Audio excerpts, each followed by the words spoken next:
एक बड़ी update, Hindenburg research बंद होने के बाद कांग्रेस की प्रतिक्रिया सामने आई। कांग्रेस ने कहा हिंडनबर्ग बंद होने से मोडानी को क्लीन चिट नहीं मिली है। अडानी ग्रुप पर आरोप लगाने वाली हिंडनबर्ग रिसर्च फर्म बंद हो गई है। अमेरिकी शॉर्ट सेलिंग फर्म के फाउंडर नेथन एंडरसन ने ऐलान किया है। इस पर कांग्रेस ने कहा कंपनी बंद होने से सवाल नहीं बदलेंगे। जयराम रमेश ने इसको लेकर सोशल मीडिया पर एक लेटर भी शेयर किया है और साथ ही बयान भी दिया है। एक बड़ी अपडेट, हिंडनबर्ग रिसर्च बंद होने के बाद कांग्रेस की प्रतिक्रिया सामने आई। कांग्रेस ने कहा हिंडनबर्ग बंद होने से मोडानी को क्लीन चिट नहीं मिली है। अडानी ग्रुप पर आरोप लगाने वाली हिंडनबर्ग रिसर्च फर्म बंद हो गई है। अमेरिकी शॉर्ट सेलिंग फर्म के फाउंडर नेथन एंडरसन ने ऐलान किया है। इस पर कांग्रेस ने कहा कंपनी बंद होने से सवाल नहीं बदलेंगे। जयराम रमेश ने इसको लेकर सोशल मीडिया पर एक लेटर भी शेयर किया है और साथ ही बयान भी दिया है।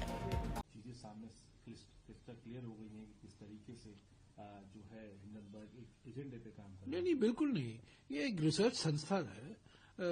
उसके मालिक ने घोषणा की है कि वो रिसर्च संस्था वो बंद करने वाले हैं। इसका माने ये नहीं है कि मोडानी को एक क्लीन चिट मिला है। बिल्कुल गलत है। देखिए, 2 साल पहले मार्च 2023 को हमने ये पुस्तिका निकाली थी, हम अडानी के हैं कौन, और हमने 100 सवाल पूछे थे प्रधानमंत्री से इस मोडानी महाघोटाले के संदर्भ में। इस 100 सवालों में से सिर्फ 21 सवाल हिंडनबर्ग रिपोर्ट से आए थे। 21 सवाल, सिर्फ 21। बाकी सिर्फ 80 सवाल जो थे वो अडानी के बारे में था, जो मोदी सरकार की नीतियों के कारण हमने ये सवाल पूछे थे।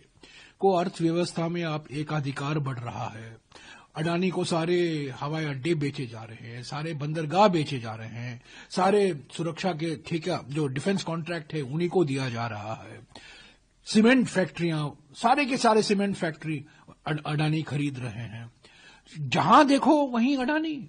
और यही तो हमने सवाल उठाया था प्रधानमंत्री से, क्यों एकाधिकार आप बढ़ा रहे हैं।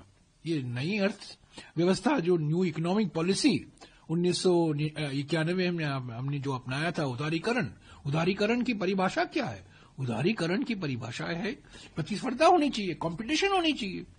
पर पिछले 10 साल में आप देख रहे हैं सार्वजनिक क्षेत्र की कंपनियां बेचे जा रहे हैं अडानी को, और अलग अलग अर्थव्यवस्था के अलग अलग क्षेत्रों में सिर्फ अडानी ही अडानी है। तो ये कहना कि हिंडनबर्ग कंपनी बंद किया जा रहा है, इसकी वजह से मोडानी को क्लीन चिट मिला है, ये बिल्कुल गलत है। सवाल शेल कंपनी का है। 20,000 करोड़ रुपया शेल कंपनी में पाया गया है, उसका तो कोई जवाब नहीं दिया। हिंडनबर्ग रिपोर्ट इतना गंभीर निकला कि सुप्रीम कोर्ट ने आदेश दिया कि इस पर जांच कराओ। सेबी को 2 महीने का समय दिया, फिर बढ़ाया गया। 2 साल हो गए हैं, सेबी ने अभी तक अपना अंतिम रिपोर्ट पेश नहीं किया है। इस बीच सेबी के चेयरपर्सन को लेकर कुछ बड़े गंभीर सवाल उठाए गए हैं।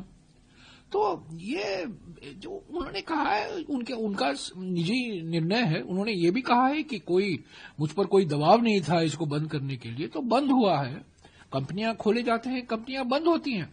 पर सवाल जो हमने उठाए थे 100 सवाल, हम अडानी के हैं कौन, HAHK इस श्रृंखला में 100 सवाल उठाए थे। ये हिंडनबर्ग से लेना देना ज्यादा है, सिर्फ मैंने मुश्किल से 20-21 ऐसे सवाल हैं।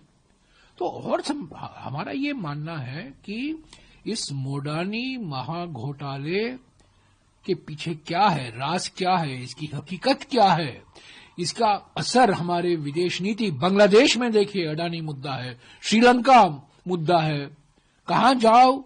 अभी अमेरिका में अमेरिका के न्यायालयों ने आदेश दिए हैं, निर्णय लिया है कि इस पर इंडैक्टमेंट हुआ है, गंभीर आरोप लगाए गए हैं, रिश्वत देने का आरोप लगाया गया है।